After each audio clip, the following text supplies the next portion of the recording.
بسم اللہ الرحمن الرحیم۔ محترم ناظرین، آج یہ تسبیح کر لو، سات آسمان و سات زمینوں سے بڑا اس عمل، یہ عمل کرنے کے بعد جس چیز کو دیکھو گے وہ تمہاری ہو جائے گی۔ محترم ناظرین، اس عمل کی ایک تسبیح میرے بتائے گئے طریقے کے مطابق اگر آپ پڑھتے ہیں تو انشاءاللہ اللہ پاک آپ پر مہربان ہوگا۔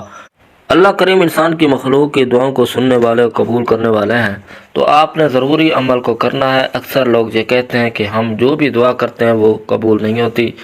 بعض لوگوں کی دعائیں بہت جلد قبول ہو جاتی ہیں۔ زیادہ تر لوگوں کا یہی شکوہ ہے کہ اللہ پاک ہماری دعائیں قبول نہیں کرتا۔ یہ مسئلہ انتہائی اہم اور اکثر و بیشتر لوگوں سے سننے میں آیا ہے کہ اللہ تعالیٰ سے باکثرت دعائیں کرتے ہیں لیکن ان کی دعا قبول نہیں ہوتی۔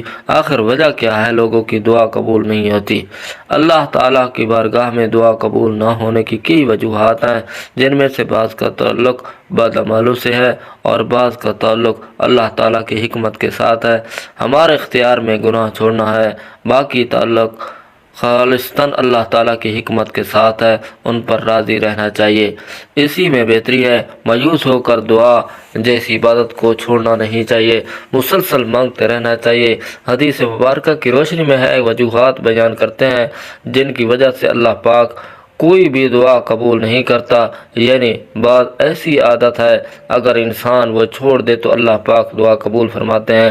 ناظرین، ویڈیو کو مکمل دیکھیے گا تاکہ آپ کی ویڈیو کی وظیفے کی صحیح سمجھ آ جائے اور جب آپ وظیفہ کریں تو آپ کو اس کا فائدہ ہو۔ ناظرین گرامی، حدیث مبارکہ کی روشنی میں 5 بڑے عوامل کا ذکر کریں گے جن کی وجہ سے دعا قبول نہیں ہوتی۔ سب سے پہلی بڑی وجہ جس کی وجہ سے اللہ پاک کبھی دعا قبول نہیں کرتا وہ حرام کاری اور حرام خوری ہے۔ حلال کی اپنی بے شمار برکات ہیں جبکہ حرام کی اپنی نحوست ہوتی ہے۔ جی ہاں، صحیح مسلم کے باب قبولیت صدقہ کی حدیث نمبر 486 میں نبی کریم صلی اللہ علیہ وسلم نے فرمایا، اللہ پاکیزگی کو ہی قبول کرتا ہے۔ اللہ پاک فرماتا ہے، اے ایمان والو، جو ہم نے رزق دیا اس میں سے پاکیزہ مال کھاؤ۔ جیسا کہ نبی کریم صلی اللہ علیہ وسلم نے فرمایا، یہ ایک آدمی لمبا سفر طے کرتا ہے اور اس کی حالت یہ ہے کہ بال بکھرے ہوئے ہیں، چہرہ خاک آلود ہے، اور وہ بیت اللہ پہنچ کر ہاتھ پھیلا کر کہتا ہے، یا رب یا رب، حالانکہ اس کا کھانا حرام کا ہے، پینا حرام کا ہے، اس کا لباس حرام کا ہے اور حرام سے اس کی پرورش ہوئی ہے، تو اللہ تعالیٰ اس کی دعا کیسے قبول کرے؟ ناظرین، اب میں وظیفہ بتاتا ہوں، یہ عمل بہت ہی مؤثر ہے۔ آپ اسے جس وقت بھی کریں، جس نماز کے بعد کریں، کسی بھی وقت کریں، انشاءاللہ اللہ کریم آپ کی دشمنوں سے بھی حفاظت فرمائیں گے۔ اور اس کا طریقہ کار یہ ہے کہ آپ نے جب یہ عمل شروع کرنا ہے تو باوضو حالت میں عمل کریں، پاکیزہ کپڑوں کے ساتھ۔ اول و آخر آپ نے 3 مرتبہ درود ابراہیمی پڑھ لینا ہے، یا کوئی بھی درود جو آسانی سے آپ کو یاد ہو وہ پڑھ لیں۔ انشاءاللہ اللہ کریم کے صدقے آپ کے وظیفے کو بھی قبول ہوگے۔ اور ہاں، درود پاک ایک ایسا عمل ہے جس کو اللہ کریم اپنی بارگاہ میں ضرور قبول فرماتے ہیں، چاہے انسان عاجز ہو کر پڑھے، چاہے انسان جس انداز سے بھی پڑھے، اللہ کریم ذوالجلال اسے ضرور قبول فرماتے ہیں۔ وظیفہ کرنے کا طریقہ سن لیں۔ سب سے پہلے آپ نے درود ابراہیمی 3 مرتبہ پڑھنا ہے، وہ میرے ساتھ بھی پڑھیں، 1 مرتبہ میرے ساتھ بھی کریں نیت کے ساتھ۔ اللہم صلی علی محمد وعلی آل محمد کما صلیت علی ابراہیم وعلی آل ابراہیم انک حمید مجید۔ اللہم بارک علی محمد وعلی آل محمد کما بارکت علی ابراہیم وعلی آل ابراہیم انک حمید مجید۔ پھر آپ نے 100 مرتبہ یا اللہ یا مغنی یا اللہ یا مغنی پڑھنا ہے۔ اس کے بعد آپ نے 33 مرتبہ حسبنا اللہ نعم الوکیل پڑھنا ہے۔ اس کے بعد آپ نے 33 مرتبہ یا حی یا قیوم جی آپ نے پڑھ لینا ہے۔ اگر آپ چاہتے ہیں کہ ادھر وظیفہ کریں ادھر آپ کا کام ہو جائے تو پھر آپ نے وظیفے کی تعداد ڈبل کر دینی ہے۔ اگر آپ کے پاس ٹائم ہو، یعنی کہ درود شریف 3 مرتبہ کی جگہ 7 مرتبہ پڑھنا ہے اول و آخر، اسی طرح جو وظیفہ بتایا ہے اس کی تعداد کو بڑھا دینا ہے، یعنی جو 100 والی تسبیح کو بڑھا کر آپ 200 یا 300 کر دینا، مطلب یا اللہ یا مغنی 300 مرتبہ پڑھنا ہے۔ اسی طرح باقی کی تعداد بھی اسی کے ساتھ یہ بھی اضافہ کر لیں، تو اپنے رب کے حضور اپنی حاجت کو پیش کریں۔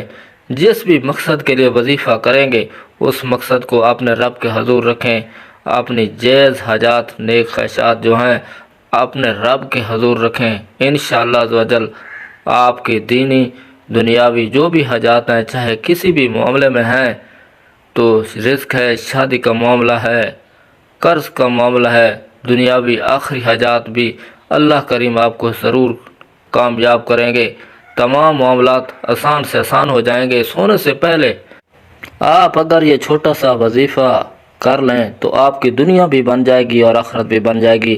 انشاءاللہ اس وظیفے کو لگاتار 7 دن تک کرنے سے آپ کے دل میں جو بھی دلی مراد ہیں وہ پوری ہو جائے گی انشاءاللہ۔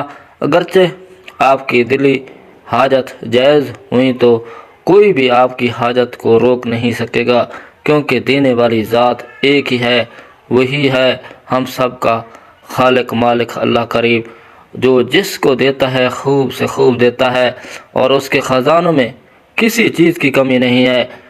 مگر کوئی سچے دل سے ایک بار اگر بادشاہوں کے بادشاہ سے مانگ کر تو دیکھے تو آپ کو اتنا نواز دے گا کہ آپ کی سوچ بھی نہیں سکے گے۔ یہ وظیفہ ہمارے گھر میں سب کرتے ہیں، اور ان کا اب یہ عقیدہ بن چکا ہے کہ اگر یہ وظیفہ کریں گے تو انشاءاللہ صرف 3 دنوں کے اندر اللہ پاک میرا فلاں کام کر دے۔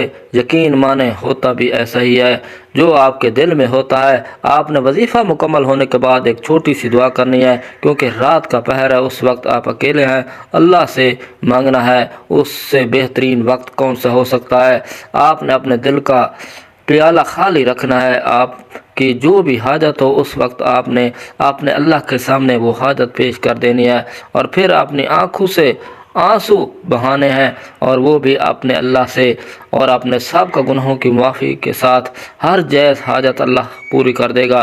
آپ آزما کر دیکھیں، مذہبی عقائد کے مطابق صدقہ خیرات عطیات یوں بلاؤں کو ٹالتا ہے۔